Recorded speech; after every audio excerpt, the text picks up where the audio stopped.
안녕하십니까. 주식성공TV의 강한주식입니다. 자, 오늘 에코프로를 중심으로 해서 그간 강세를 보였던 폐배터리 관련주들이 급락세를 보이고 있습니다. 장중 에코프로는 10% 이상의 하락도 나오고 있는 상황인데요. 그렇다고 해서 이제 끝났다라고 생각하면 오산입니다. 여러분들 이런 조정을 이용해서 반드시 배터리 관련주들, 특히 폐배터리 관련주들 중에서 한 종목은 사야 된다. 그게 시장에서 소외되지 않는 방법이다.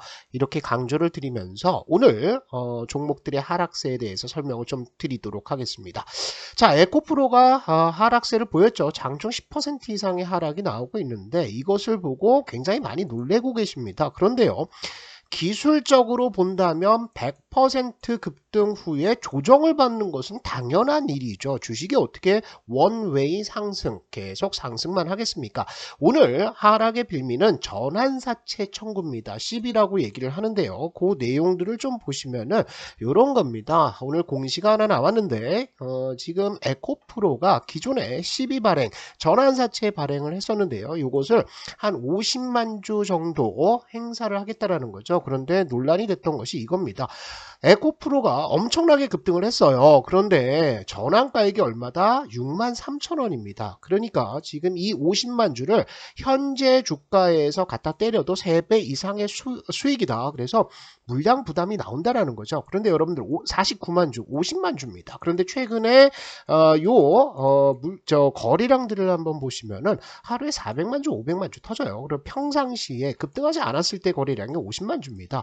이것은요, 하루 이틀 정도의 이슈에 불과합니다. 이것 때문에 내려온다라고 하면요, 우리 강한주식연구소 어플에서도 여러분들께 교육을 드렸듯이 뭐가 나오는 겁니까? 굉장히 좋은 눌림목이 나오는 거죠. 어디죠? 11선 근처. 11선이 이렇게 올라오게 된다면 요거 받아야 되는 거예요. 그죠? 그래서 이번이 첫 번째 1차 상승이기 때문에 내려왔다가 2차 상승이 나올 가능성들이 굉장히 많다라고 보시고 걱정을 안 하셔야 된다는 거죠. 그러면 오늘 에코프로를 중심으로 해서 조정이 나오면서 일제 2차 전지의 매물이 떨어지고 있는데요. 우리가 그 중에서도 어떤 종목들을 사야 되는지에 대해서 설명을 좀 드리도록 하겠습니다. 자, 요거는 어제 제가 리튬 이온 전지의 구조에 대해서 간략하게 좀 말씀을 드렸던 그림인데요. 전부 다 알고 계실 겁니다. 자, 요게 전지라고 생각을 하신다라고 한다면 이 전지에는 뭐가 들어갑니까? 양극재가 들어가죠. 그래서 LNF, 에코프로 BM, 포스코 케미칼과 같은 기업들이 양극재 공급을 합니다. 그래서 이 양극재는 우리가 삼원계 배터리에 집중을 하고 있기 때문에 니켈, 코발트, 망간 아니면 리튬 이런 쪽에 수요가 굉장히 많겠죠. 그리고 음극재는 현재는 뭐로 만든다? 흑연으로 만들고 있습니다. 천연 흑연에서 포스코 케미칼이 만든 인조 흑연이 시장을 굉장히 크게 장악을 하고 있는 상태인데, 요게 이제 어제 내용에서는 향후 몇 년 안에 실리콘 음극재로 변화한다라는 것들을 말씀을 드렸죠. 자, 그런데요, 요거를 이제 말씀을 드리는 이유가 크게 배터리를 만드는 데 들어가는 재료는 양극재가 있고 음극재가 있고 이렇게 분리막이 있습니다. 그리고 요 안에 뭐가 채워진다고요? 여기에 전해액이 채워지고요. 그리고 이렇게 케이스가 있다. 이렇게 보시면 되겠죠. 자, 그런데 우리가 요거를 조금 더 뜯어보도록 하겠습니다. 배터리 제조 비용의 구조. 요것도 제가 작년부터 시작해서 유튜브에서 설명을 많이 드렸는데요.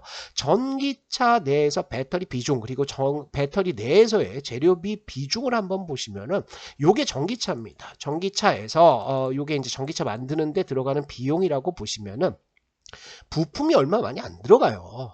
여기에서 배터리가 40%, 사실은 40% 이상입니다. 최소로 잡았을 때 배터리 비용이 40%라는 거죠. 여기에 이제 파워트레인이라든지 모터라든지 여러 가지 연구 개발비 또 기타 뭐 판관비 이런 것들이 들어가는데 요게 절반 수준밖에 되지가 않는다는 겁니다. 그렇기 때문에 배터리가 전기차에 있어서는 가장 중요한 거죠.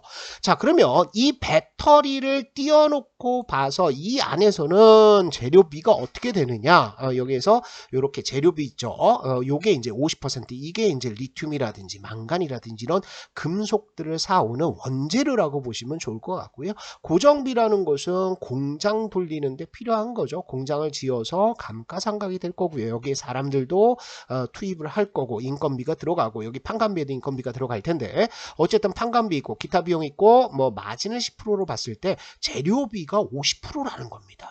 그죠? 그러면 요 재료비를 조금 더 뜯어보자라는 거예요. 뜯어보면 요 재료비에 있어서는 양극재가 몇 프로? 50% 이상입니다. 그러니까 압도적으로 양극재 비용이 제일 비싸다는 겁니다. 그 다음에 음극재가 한 16% 정도, 전해액이 8%, 분리막이 한 8, 9% 돼요. 그리고 나머지 기타 뭐 배터리 케이스라든지 뭐 여러 가지 나머지 자잘한 비용들이 한 9%가 된다라는 건데 이 양극재와 음극재도 뭐 16% 밖에 되지가 않기 때문에 큰 부담은 안 되죠. 제일 중요한 게 양극재. 그래서 양극재 관련주들이 엄청나게 급등을 하고 작년에는 리튬 테마가 만들어졌다라는 거죠. 자, 그러면 최근 들어서 유럽의 CRMA 법안 그래가지고 유럽판 IRL 법안이 지금 발표가 됐습니다. 법안이 지금 만들어지고 있는 상태인데 여기에서 제일 중요하게 다루는 것들은 무엇이겠습니까? 바로 이거라는 거예요. 아까 이제 말씀드렸던 이 양극재 쪽에 있어서 사람들 또 시장에서는 굉장히 관심을 많이 가지고 있는 거죠. 왜냐하면 전기차를 만드는데 가장 비용이 많이 드는 것이 배터리고 그 배터리를 만드는데 가장 큰 비중을 차지하는 것이 양극재이기 때문인데요. 유럽의 CRMA 법안을 한번 보신다면 목적은 IRL 법안하고 비슷합니다. 공급망 다변화를 하겠다라는 거죠. 그 다음에 중요한 것은 역내 생산입니다. 역내 생산. 자, 공급망 다변화라는 것은 지금은 이 공급망이 어디로 쏠려 있다? 원재료에 있어서는 중국에 쏠려 있고요. 그리고 한국을 비롯한 또 한국과 중국의 배터리 업체들이 전부 다 장악을 하고 있는 상황이기 때문에 2차 전지에 있어서 말씀을 드리는 거예요. 그래서 그런 부분들을 다변화하겠다라는 얘기를 하는 거죠. 그런데 이 공급망 다변화가 원재료 이외에 다른 업체들, 그러니까 배터리를 만드는 다른 업체들이 있겠습니까? 없죠. 그래서 더 방점을 두는 것은 바로 이겁니다. 역내 생산입니다. 역내 생산을 왜 얘기를 하냐 하면 우리나라뿐만 아니라 중국도 그렇고 자국 내에서 배터리를 만들어서 실어갖고 날라서 수출을 하는 방법도 있습니다. 그러면 경제 유발 효과가 어디에 있겠습니까? 한국이나 중국 쪽에 있겠죠. 그래서 이런 것들 말고 유럽 내에서 만들어라. 그래서 유럽 국가들이 이 경제 유발 효과를 누릴 수 있게 하자라는 것들이 법안의 취지라는 겁니다. 그죠? 그래서 주요 내용들을 한번 보시면은 우선순위 및 목표를 설정하겠다. 그래서 전략적 핵심 원자재 목록을 선정을 하겠다라는 겁니다. 그래서 밸류 체인별 역량 확대를 위한 목표 설정을 하고요. 리스크 관리, 그래서 뭐 여러 가지 내용들이 있어요. 공급망 강화, 요거 보시면은 EU 역내외 전략 프로젝트를 식별을 해가지고요. 자금 인허가 절차를 지원을 하고 공급망 개발 및 기금 조성을 한다. 이 얘기는 간단히 얘기해서 EU 국가들 안에 EU 역내 안에다가 공장을 만들고 여기에서 생산 활동을 하면 자금 지원도 해주고요. 인허가 절차도 지원을 해준다라는 거죠. 간단히 얘기하면 이겁니다. 이런 내용들을 발표를 하고 있는데 아직 구체적인 내용은 나오지 않고 있습니다. 왜냐하면 법안을 만들고 있어요. 그래서 여러 가지 논의가 될 것으로 보이는데 이전에 EU에서 핵심 원자재라고 선정을 했던 것들이 있습니다. 여기에서 우리가 힌트를 좀 얻을 수 있는데요. 다른 여러 가지 이제 원자재가 있어요. 그런데 이 중에서 눈에 띄는 게 뭐죠? 리튬입니다. 그죠? 요 리튬을 전략 산업 물자로 선정을 했기 때문에 리튬은 그러면 어디에서 만들어야 된다? 리튬은 유럽 역내에서 만들어야 된다는 겁니다. 자, 그렇다면 리튬의 현재 상황은 어떻습니까? 국가별 리튬 채굴 비중과 정제 비중을 한번 보도록 할게요. 보시면은 채굴이라는 것은 뭡니까? 리튬은 크게 두 가지로 생산이 됩니다. 첫 번째는 염호라는 데에서 우리가 염전에서 소금을 만들듯이 물을 증발해서 만드는 방법이 있고요. 두 번째는 경암이라고 그래가지고요. 여러 가지 이제 암석들 안에 리튬 성분이 많이 들어있는 암석들이 있다라는 거예요. 거기에서 용액으로 녹여가지고 리튬을 채굴을 하는데 이렇게 리튬 채굴한다라는 것은 염호 그리고 리튬 광산 이것을 보유하고 있는 국가들이에요. 어디가 제일 많습니까? 호주가 1위입니다. 그죠? 그 다음에 두 번째가 칠레가 되겠죠. 호주하고 칠레는 뭐 칠레 같은 경우에는 남미니까 모른다고 하더라도 호주는 어디입니까? 여기는 미국하고 그 다음에 유럽의 굉장히 친한 국가입니다. 그래서 요거를 이용을 하려고 하는 거죠. 뭐 저 칠레도 있고요. 그런데 문제는 뭐냐 하면 이렇게 리튬을 채굴을 합니다. 그런데 이것을 바로 배터리에 쓸 수 있느냐? 그렇지 않죠. 뭘 해야 됩니까? 정제라고 해가지고 요것을 순도가 높은 상품화 과정을 거쳐야 되는데 그것을 정제, 재련이라고 하죠. 그런데 이 정제 과정은 누가 압도적이다? 중국입니다. 그죠? 중국이 제일 많고요. 그 다음이 칠레, 그 다음에 아르헨티나 이렇게 된다는 거죠. 다시 얘기해서 채굴하는 것과 정제하는 것에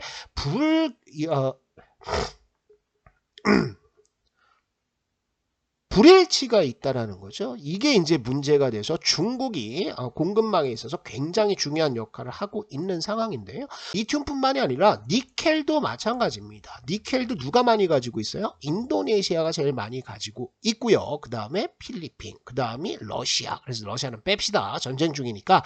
그 다음에 어디입니까? 뉴칼레도니아 아니면 호주 이렇게 있어요. 그런데 이것도 정제하는 것들은 누가 많이 한다? 중국이 압도적으로 많이 한다는 겁니다. 2020년 기준인데 아마 이게 더 올라갔을 겁니다. 그래서 요 문제가 굉장히 심각해지고 있는 상태고요. 이렇게 이제 다른 광물들 우리가 리튬하고 니켈을 봤는데 코발트, 망간, 구리도 보시면 코발트는 어디에 있어요? 콩고에 있죠. 호주에도 많습니다. 망간도 호주 남아공입니다. 구리 칠레 페루예요. 그래서 매장량은 이쪽이 많은데 정제하는 것은 누가 압도적이다? 코발트는 중국이 더 압도적. 망간은 더합니다. 그래서 이 정제하는 것들 이것을 중국에 의존하지 말고 중국의 비중을 낮추면서 어디에서 하자? 유럽에서 하자는 거예요. 그러면 지금까지는 왜 못했느냐? 사실 여러분들이 이 정제라는 과정이요. 공장에서 뭐 깨끗하게 하고 이게 문제가 아니고요. 굉장히 강한 산성 용액을 광산 같은 데 갖다 부어요. 그러면 이게 액체화돼서 흘러내리는데 그러면 여기에서 나오는 환경 오염의 문제가 굉장히 심하다 라는 거죠. 그래서 이것 때문에 하지 못했었는데 이 환경 오염의 문제를 어떻게 해서 해결을 해서 가자라는 것들인데요. 현실적으로 가능하겠습니까? 가능하지가 않죠. 그렇기 때문에 지금 폐배터리 관련주들이 굉장히 큰 시세를 보이는 거죠. 왜냐하면 환경오염이 최소화된 상황에서 리튬이라든지 니켈이라든지 망간이라든지 이런 금속 물질들을 회수할 수 있는 방법은 폐배터리 리사이클링이다. 이렇게 결론이 날 수밖에 없는 거죠. 전기차 판매량을 지역별로 한번 보시면은요. 어디가 압도적으로 많다? 중국이 압도적으로 많은 상황입니다. 그래서 보시면은 2019년이 파란색입니다. 그래서 2019년도에 10만 대 정도 판매가 됐었어요. 그죠? 매월 10만 대에서 많게는 20만 대 정도 판매가 됐는데 이것이 점점 올라와서 2021년에는 폭발적으로 늘었죠. 20만 대에서 2021년 재작년 말에는 50만 대까지 월별 판매량이 늘어났습니다. 이거하고 비교를 해보자고요. 유럽은 어떻습니까? 유럽은 미국보다 훨씬 더 시장이 빨리 만들어졌죠. 그래서 2019년에 이렇게 5만 대 정도 판매가 되다가 이게 2021년에는 많이 따라왔습니다. 중국의 한 절반 정도까지 따라왔습니다. 그런데 이제 미국은 어때요? 미국은 제일 큰 자동차 시장인데 미국은 아직도 갈 길이 멀다라는 겁니다. 올해 판매량만 본다고 하더라도 올해 겨우 이렇게 10만 대까지 한번 치고 내려왔어요. 10만 대 어디 있습니까? 유럽은 여기 있고요. 그죠? 중국은 여기 있습니다. 그러니까 우리나라 배터리 3사가 미국 시장에 집중적으로 진출을 하는 것은 당연한 이유예요. 그런데 우리가 폐배터리 기준으로 본다면 폐배터리가 어디에서 제일 먼저 나온다? 당연히 중국에서 제일 먼저 그리고 제일 많이 나올 거고요. 그 다음이 유럽 쪽입니다. 그래서 폐배터리 쪽은 미국이 아니라 중국과 유럽 쪽이라는 거죠. 자, 국가별 전기차 침투율로 한번 보시면은 2021년을 기점으로 해서 중국이 이제 급부상을 했죠. 그래서 2022년에는 중국이 침투율 25%까지 올라간 상태고요. 유럽은 23% 올라갔죠. 그리고 뭐 한국 같은 경우에도 많이 올라오긴 했는데 그렇게 뭐 많이 쫓아오진 못했습니다. 그러면 우리가 폐배터리 관점에서 본다라고 했을 때 어느 시장이 제일 중요하다? 요 두 시장이 중요해요. 그래서 에코프로를 비롯해서 해외에 배터리 리사이클링 센터를 만들었던 애들이 먼저 가는 거고요. 우리나라도 은근히 많습니다. 판매량들이. 그래서 에코프로와 같이 해외 리사이클링 업체들이 빠지면서 우리나라 국내 관련주들이 IS 동서부터 시작해서 인선 ENT 막 이런 종목들이 튀는 것들이 이런 이유라는 거죠. 배터리 관련 리사이클링 산업이 얼마나 성장성이 있느냐를 보시려면 이 시장 규모가 성장하는 흐름들을 한번 보시면 좋을 것 같은데 굉장히 많이 성장을 합니다. 2020년에는 당연히 이 폐배터리 시장이 별로 없었죠. 왜? 전기차 판매량이 그렇게 높지 않았습니다. 그리고 2019년부터 전기차 판매량이 급속도로 늘어났기 때문에 자동차 배터리 수명이 어느 정도 되죠? 2년에서 3년 아니면 4년 정도 타면은 배터리 교체 수요가 돌아오죠. 그러면 그게 언제입니까? 2023년에서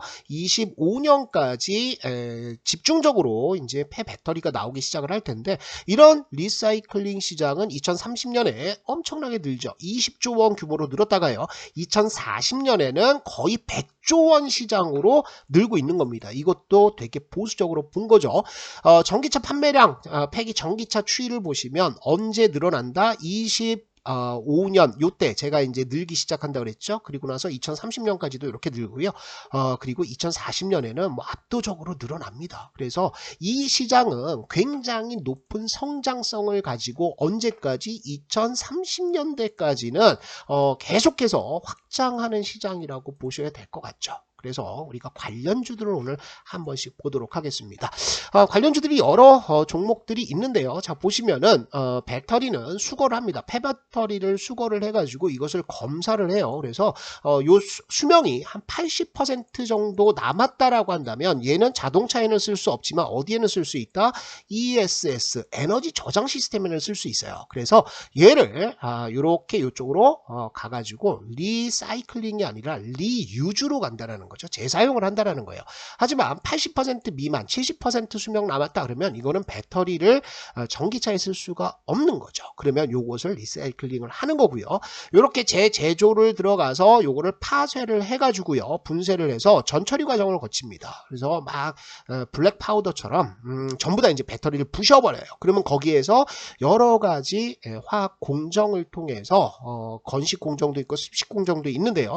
거기에서 리튬이나 니켈이나 코발트라든지 아니면 구리라든지 이런 것들을 추출해내는 작업들, 요게 이제 리사이클 공정이라고 보시면 좋을 것 같은데 주요 기업들을 보시면 여기 이제 외국 기업들이 굉장히 많습니다. 근데 국내 기업들을 보시면 수거하고 검사하는 거는 어디가 할까요? 인선 모터스와 같은 폐기물 업체들이 이런 것들을 수거하고 검사를 합니다. 인선 모터스는 폐차를 처리하는 그런 공장들을 가지고 있습니다. 거기에서 뭐까지 폐배터리까지 선별해서 수거해가지고 검사하는 그 작업들을 준비를 좀 하고 있는 상태고요. 여기에 들어가는 검사하는 장비는 하나 기술 정도가 있습니다. 그리고 요거를 재제조 전처리 또 물질 회수하는 쪽에서는 성일하이텍 제일 유명하죠. 그 다음에 에코프로는 대장 역할을 하고 있고요. 그리고 세비캠, SK이노베이션, LG 에너지솔루션, 포스코, 코스모화학 어지간한 2차 전지 업체들은 전부 다 진출을 하고 있는 상태예요. 여기에 이제 IS 동서부터 시작해서 유일 그룹까지 계속해서 들어가고 있는 거죠. 폐배터리 관련주들을 하나씩 간략하게 살펴보도록 하겠습니다. 지금까지 대장 역할을 했던 것은 뭡니까? 에코프로인데요. 에코프로가 상장이 되어 있고요. 양극재를 만드는 에코프로 BM도 상장이 되어 있습니다. 그리고 요거는 에코프로 HN 같은 경우에는 2차 전지 쪽이 아니라 공조 쪽, 대기 환경 그죠? 요쪽이에요. 그래서 과거에는 에코프로가 급등한 것은 전부 다 이제 황사 테마로 급등을 했었는데 지금은 2차 전지 관련주로 완전히 뒤바뀌었죠. 그런데 여기에 이제 자회사가 뭐가 있냐? 에코프로 CNG가 있습니다. 폐배터리 재활용 자회사를 가지고 있기 때문에 폐배터리 관련주 대장으로 올라가고 있는데, 에코프로는 실제로 지금 헝가리인가요? 유럽 쪽에 폐배터리 공장, 회수 공장 요것을 이제 세워가지고 가동 준비 중에 있죠. 그리고 LG 에너지 솔루션이라든지 이런 완성품 업체들과 밸류 체인에 속해 있기 때문에 가장 성장성이 뛰어나다라고 우리가 분류를 하는 거죠. 그리고 포스코 그룹도 폐배터리 리사이클링 사업을 합니다. 여기 보시면 이렇게 준비 중에 있는 상태죠. 포스코 같은 경우에는 뭐 양극재, 음극재 뿐만 아니라 리튬 염호까지 가지고 있으면서 종합 2차 전지 기업으로 나가고 있는데, 어지간한 기업들은 다 하고 있다라는 거예요. 그 다음에 최근 들어서 급등을 하고 있는 성일 하이텍도 역시나 굉장히 중요한 종목 중에 하나입니다. 2차 전지의 5대 소재를 모두 회수를 할 수 있는 기술력과 공장을 가지고 있는 상태고요. 이런 폐배터리에서 회수하는 금속들의 판매가 본격적으로 이루어진다라고 한다면 성일 하이텍도 실적 면에 있어서는 굉장히 높은 성장성을 가지고 있다라고 봐야 되겠죠. 자, 또 한 종목은 세비캠입니다. 제가 작년에도 몇 차례 설명을 드렸었는데, 이 세비캠 같은 경우에는 양극재 제조 공정에서 발생하는 뭐 폐양극재 스크랩을 포스코 케미칼, LNF, 에코프로 BM에서 가지고 와요. 그래서 이 안에서 이 스크랩을 뭐 부셔가지고 거기에서 분쇄해서 가공을 거친 다음에 뭘 만든다? 전구체 복합액을 만들게 됩니다. 그래서 어디 밸류체인에 들어있다? LG화학의 밸류체인에 들어있다. 그래서 세비캠 역시 폐배터리 관련주로 지금 부각이 되고 있는 상태죠. 폐배터리를 단순히 이제 여기에서 가공해가지고 금속을 회수하는 그 사이클만 보는 게 아니라 전체적인 밸류체인을 본다라고 한다면, 수거에 있어서는 현대글로비스, 그 다음에 성능 검사 장비, 아까 말씀드렸죠. 하나기술, 에어프로 같은 종목이 있고요. 방전 장비, 그러니까 이 방전 장비는 뭐예요? 배터리가 들어오면 여기 이제 충전이 어느 정도 돼 있잖아요. 그래서 이것을 완전히 방전시키는 작업들이 필요합니다. 그게 원익 PN이 하나기술. 그 다음에 전처리, 이거는 뭐죠? 지금 막 블랙 파우더처럼 막 이걸 부셔가지고 가루 형태로 만들었어. 그런데 여기에 이제 철이 섞여 있을 거 아니에요. 배터리에는 이런 철이 들어가면 안 됩니다. 그냥 이 금속 쪼가리들이 들어가게 되면 분리막이 훼손되면서 불이 나는 원인이 되는 거예요. 그래서 탈철기라고 해서 아주 강력한 자석이라고 보면 되겠죠. 그거를 누가 대보 마그네틱, 그 다음에 전처리, 소성장비라고 해서 이거는 뭐 난로라고 생각하시면 돼요. 아니면 큰 화로라고 생각하시면 되는데, 이것을 이제 원줄이 만들고 있습니다. 뭐 후처리 장비들도 이렇게 이제 많이 있는데, 중요한 것들은 뭐냐 하면요. 지금 주가 흐름들을 보시면 성일 하이텍, 에코프로 이런 쪽은 많이 갔습니다. 포스코 케미칼도 많이 갔고요. LG화학도 가고 있죠. IS동소 올라가고 있는데, 이런 기업들 현대글로비스라든지 아니면 원익 PN이 뭐 대보 마그네틱, 원준 이런 종목들은 잘 안 갔어요. 왜 안 갔냐 하면 성장성들을 따졌을 때는 분명히 성장할 것은 맞지만, 현대글로비스가 이 폐배터리 관련해서 시가총액이 지금 이만하다고 치면요, 앞으로 폐배터리 사업들이 이렇게 커져갈 텐데, 기존의 이 시총에서 차지하는 비중이 얼마냐? 얼마 안 된다라는 거죠. 현대글로비스는 현대차 그룹의 물류를 담당하고 있기 때문에 큰 영향이 없습니다. 그래서 이런 것들은 안 봐야 돼요. 그죠? 그래서 어느 쪽으로 보셔야 되냐? 사업 포트폴리오 아니면 매출의 포트폴리오 중에서 폐배터리로 인해서 아주 큰 성장을 보일 수 있는 종목들을 지금 보시는 게 낫다라는 거죠. 그렇게 생각을 하시면 좋을 것 같고, 이렇게 또 관련 업체들이 있는데, 이거 말씀드렸죠. 성일 하이텍도 있고 세비캠도 있고 유일 에너테크도 있어요. 요거는 제형택의 지주 회사라고 얘기를 하는데, 요것도 이제 리사이클링 사업에 진출을 했는데 역시 잘 안 갑니다. 잘 안 알려져서 그래요. 그죠? 그 다음에 하나기술, 이지트로닉스 이런 종목들이 있는데, 이 중에서 여러분들이 지금 매수할 종목들이 있냐? 있습니다. 그래서 제가 오늘 종목들 차트를 보면서 설명을 좀 드리도록 하겠습니다. 자, 종목들 알아보기 앞서서요. 하나 간략하게 공지 말씀드리면 최근 강한주식연구소 이용하시는 분들이 엄청 늘고 있는데 우리 주식성공TV 시청자분들을 위한 무료 어플이 되겠습니다. 이거 이용 꼭 하셔야 돼요. 왜냐하면 여러분들 요즘에 종목들 보시면은 급등 종목들이 굉장히 많이 나오고 있는데 그 급등 종목들 무료로 받을 때 항상 급등해서 못 산다라는 분들이 있습니다. 그런데 강한주식연구소 추천주는 엄선해서 많은 분들이 매수할 수 있게 눌림목 공략을 한다라는 거죠. 그래서 누구나 편안하게 매수를 하면 직장인 분들도 역시나 마찬가지로 급등 수익을 얻을 수가 있습니다. 종목들을 한번 볼까요? 자, 2월 8일날 위메이드 맥스 말씀을 드렸죠. 항상 내려오는 구간, 조정이 나오는 구간에서 드리기 때문에 매수 충분히 하고 나서 어떻게 됩니까? 완전 급등 나왔죠. 그죠? 그리고 나서 오늘도 급등하면서 최대 70% 수익 얻어갈 수가 있습니다. 미래 나노텍도요. 이런 구간에서 매수 눌림목입니다. 말씀드린 이후에 가지고만 있으면 얼마 나옵니까? 거의 40% 급등 수익 나온다라는 거죠. 뿐만 아니라 이렇게 웨이버스 1월 달에 말씀드렸던 종목 역시나 어떻게 됩니까? 눌림목에서 드리죠. 그리고 나서 몇 프로 급등한다? 90% 수익 나고 있고요. 이지케어텍도 역시나 40% 이상의 수익. 스맥 같은 경우에도 눌림목 아주 좋죠. 편안하게 매수 들어가는 겁니다. 그리고 나서 한 20% 튀고요. 또 내려와서 파동에서 7번 나오고 나서 급등 30% 이상의 수익이 나는 것처럼 초보 투자자분들, 시장을 잘 모르시고 종목을 잘 모르시는 분들이라고 한다면 이렇게 강한주식연구소에 나오는 종목만 가지고도 부자가 될 수 있다라고 자신있게 말씀을 드리고요. 제가 매일같이 미국 시장 어떻게 됐는지에 대해서 또 지금 주식 비중은 얼마나 가져가야 되는지에 대해서도 설명을 드리고 있습니다. 그래서 강한주식연구소 여러분들 모두 다 이용을 하시면 좋을 것 같고요. 설치하시는 방법은 간단합니다. 주식성공TV 영상을 검색하시고요. 제가 올려드린 영상, 이 영상의 설명란에 보시면 이렇게 강한주식연구소 어플을 설치할 수 있는 링크를 올려드렸습니다. 뿐만 아니라 댓글로 간다고 하더라도 댓글 첫 번째에 뭘 붙여놨다 이렇게 링크를 올려드렸습니다. 그래서 여러분들 아주 손쉽게 설치를 하실 수가 있습니다. 그래서 강한주식연구소 어플은 무료니까 모든 분들이 사용하시면 좋겠습니다. 자, 이제 종목들 하나하나 살펴보도록 하겠습니다. 자, 제일 먼저 에코프로 대장주부터 보겠습니다. 아까도 차트를 잠깐 살펴드렸는데 어마어마한 급등 나왔죠. 그러면서 오늘 10% 이상의 조정이 나오면서 음봉 터졌습니다.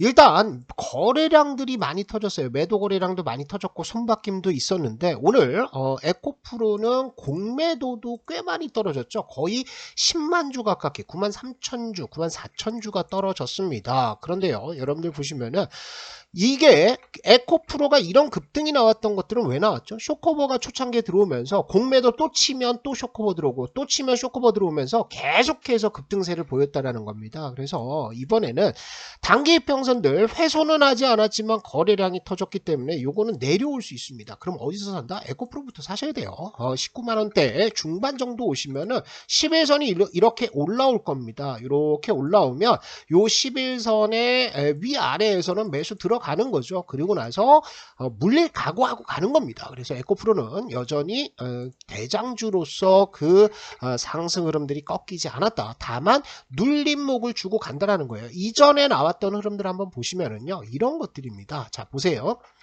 요렇게 갑니다. 급등 나왔다가 어디 가요? 이렇게 11선 딛고 나서 또 간다라는 거죠. 그러면 아래로 조정이 나왔을 때는 이렇게 내려간다고 하더라도 또 올라가면서 상승 흐름들 나올 수 있다라는 겁니다. 그래서 에코프로는 여전히 대장주로서의 매력이 굉장히 높다라고 보시고, 다른 후발주들은 대부분의 차트가 이렇게 됩니다. 그래서 여기에 있거나 아니면 여기 있는 종목들이 많아요. 그래서 성일 하이텍이라든지 세비캠은 여기 있는 거죠. 부대장주라서 그런데 여전히 세비캠, 성일하이텍 매수 가능합니다. 다만 오늘 2차전지 폐배터리가 조정을 받는 구간에서 힘을 썼기 때문에 만약에 에코프로가 올라간다라고 치면 이게 약세를 보일 가능성들이 있어요. 그러니까 핑퐁 게임 한다라는 거죠. 그런데 여전히 성장성들을 본다면 중장기적으로 어디까지 가야 된다? 여기까지 가야 된다라는 거예요. 이제 시작하는 거죠. 바닥 잡았고 안착하고 1차 상승 쭉 진행되다가 11선 눌림목 5번 와서 지금 6번 터지고 있는데, 이게 올라가다가 설령 내려와서 21선을 원을 하락하는 깨는 하락 조정이 나온다고 하더라도 어디 간다 다시 뚫고 올라갈 가능성이 중장기적으로 많다. 그래서 세비캠이나 성일 하이텍도 관심을 가지고 볼 종목 중에 하나다. 자, 그런데요, 이제 차이점이 있는 게 뭐냐면 이런 장비주들이 있습니다. 자, 원익 P&E도 충방전 관련 장비죠. 자, 원준인데요. 원준은 소속로라고 해서 지금 열 처리를 하는 장비들을 만듭니다. 국내에서 뭐 유일한 업체 중에 하나다라고 얘기를 할 수 있을 정도로 기술력이 뛰어난데, 원준 그리고 원익 P&E 뭐 차트 비슷하죠. 뿐만 아니라 하나기술도 역시나 어떻게 됩니까? 21선에서 출발을 못하고 있는 상황이라고요. 자, 차트를 보시면 비교를 좀 해드릴게요. 에코프로는 21선 출발해서 이미 쐈죠. 완전 고공권 가 있는 상태고, 후속으로 가는 거 성일하이텍 그 다음에 세비캠이 이미 출발했습니다. 여기서 출발해갖고 이제 중간 정도 간 상황이고요. 그리고 장비 업체들 원익 P&E는 아직 21선, 원준도 21선 근처에 있고요. 그리고 하나기술도 21선 근처다. 그러면 3등주는 뭐가 되겠습니까? 하나기술, 이런 장비주들이 된다라는 겁니다. 그래서 하나기술 매수 가능합니다. 매수 굉장히 매력적인 자리로 가고 있어요. 자, 바닥 잡았죠. 그죠? 쌍바닥 아니면 역회된 숄더 나왔고 21선 이렇게 안착하면서 이렇게 살짝 돌파 시도가 있었지만 거래량이 뭐 완전히 쭉 늘어나는 것이 아니라 들어왔다 쉬면서 이러면서 뭐한다? 매집 작업에 있는 것으로 보입니다. 그래서 내가 조금 천천히 가는 종목들을 매수를 하겠다라고 한다면 하나기술, 또 직장인분들이라고 한다면 하나기술 나쁘지 않아요. 예를 들어서 에코프로와 같이 이미 고공권에 올라가서 변동성이 큰 종목이라고 한다면 갖고 있기 되게 불안하죠. 하지만 내가 중장기적으로 본다면 이런 거 담아두겠다. 기술력 뛰어나죠. 그 다음에 수주 계획들 보면 상당히 기대가 되는 종목이기 때문에 하나기술 같은 거 괜찮습니다. 그래서 차근차근 볼린저 밴드 안에서 21선 근처에서 털럭털럭 할 때 매수를 들어가는 거고요. 1차로 보는 것은 어디까지 봅니까? 여기에요. 지금 버티다가 물렸던 곳이 여기 버텼고, 요거 지수가 급락하면서 밀려 내려왔지만 바로 올라가서 안착하죠. 그래서 이게 되게 중요한 저항대가 됩니다. 여기서도 버티다가 이게 밀렸잖아요. 그죠? 개파락 떨어지면서 이탈하는 모습들이기 때문에 우리가 여기만 넘어가면 된다는 거예요. 그래서 63,000원에서 64,000원 여기만 돌파하면 그럼 어디를 간다? 7만원대까지 단타 개념으로 들어가도 된다. 그리고 요거 돌파하면은 정고점대 8만원대 이상까지도 중장기로 끌고 갈 수 있는 종목이다. 그래서 내가 초보고 주식을 계속해서 들여다볼 수 없는 직장인 분들이라고 한다면 하나기술 괜찮습니다. 자, 그러면 오늘 급등했던 IS 동선은 어떨까요? 인선 ENT와 요 IS 동서와 인선 ENT 같은 경우에는 일단 사업이 어디에서 국내에서 주로 이루어지고 있습니다. 그래서 IS 동서는 뭐 시가총액이 1조 원이 넘는 업체임에도 불구하고 오늘 급등세가 나왔는데 요거 쫓아가지 마세요. 쫓아가기가 되게 부담스러운 위치입니다. 왜 그러냐 하면 자, 올라갔습니다. 그죠? 4번 나왔고 돌파 나와서 11선까지 가서 1차 상승과 2차 상승이 나온 이후에 요거 7번 구간 만들고요. 그 다음에 올라가고 있어서 이게 시세 랠리의 마지막이 될 가능성들도 있어요. 그래서 IS 동선은 매수 들어가기 무서운 자리다. 그래서 얘는 빼라. 자꾸 왜 이렇게 올라간 종목을 사지 말라고 말씀드리냐 하면 개인 투자자들의 특성은 뭐냐면요. 제가 늘 내려올 때 사라 제발. 중장기 추세가 상승으로 끝없이 올라갈 수 있는 업종들 제가 꼽아 드렸죠. 그런데 그 안에서는 내려올 때 사야지 올라갈 때 사면 안 된다라고 말씀을 드렸습니다. 그런데 이렇게 인선 ENT나 IS 동서와 같이 한번 장대 양봉이 나오고 그러면 이거 상한가 가는 줄 알고 자꾸 들어간다고요. 그러면 안 돼요. 그러지 말고 내려오는 구간 눌림목에서 자분자분 매수를 했다가 이거를 먹어야 되는 거죠. 바닥에서부터 시작해서 이렇게 올라가는 거를 먹어야지 여기서 매수해서 얼마나 먹겠다고 하는 겁니까? 더군다나 여기에서 매수해서 뭘 먹는다고요? 그거는 굉장히 리스키하다. 인선 ENT도 마찬가지입니다. 오늘 이거 추격해서 상한가 간다라고 들어갔던 사람들 죄다 물려가지고 마이너스 5%다 찍고 있을 겁니다. 그렇게 매매하지 마시고 이렇게 급등한 종목들은 조금 뒤로 빼놓고 나중에 눌림목 구간을 공략한다라고 생각하시고요. 자, 아까 이제 초장에 설명드렸던 현대글로비스 수혜받을 종목으로 거론이 되기는 하지만 올라갑니까? 안 올라가죠? 현대글로비스는 폐배터리 관련해서 매출은 늘어날 거지만 기존의 사업이 더 중요하다. 그래서 현대글로비스는 아예 관심권에 두지 말고 지나가시기를 부탁을 드리고요. 또 한 종목 있죠. 유일 에너테크. 유일 에너테크도 역시나 어떻게 21선 근처에 있습니다. 하지만 약간 시장에서는 조금 소외된 느낌이죠. 그래서 유일 에너테크도 나중에 거래량이 조금 더 터지면 보시는 게 좋지 않을까. 그래서 오늘은 내가 정말 강한 종목 가겠다라고 하면 대장주 붙는 게 맞습니다. 에코프로 아니면 세빛캠, 성일, 하이텍 가는 게 맞고요. 그 다음에 장비주에 있어서는 하나기술 정도 관심을 가지고 보시면 되겠다. 이렇게 정리를 드리도록 하겠습니다.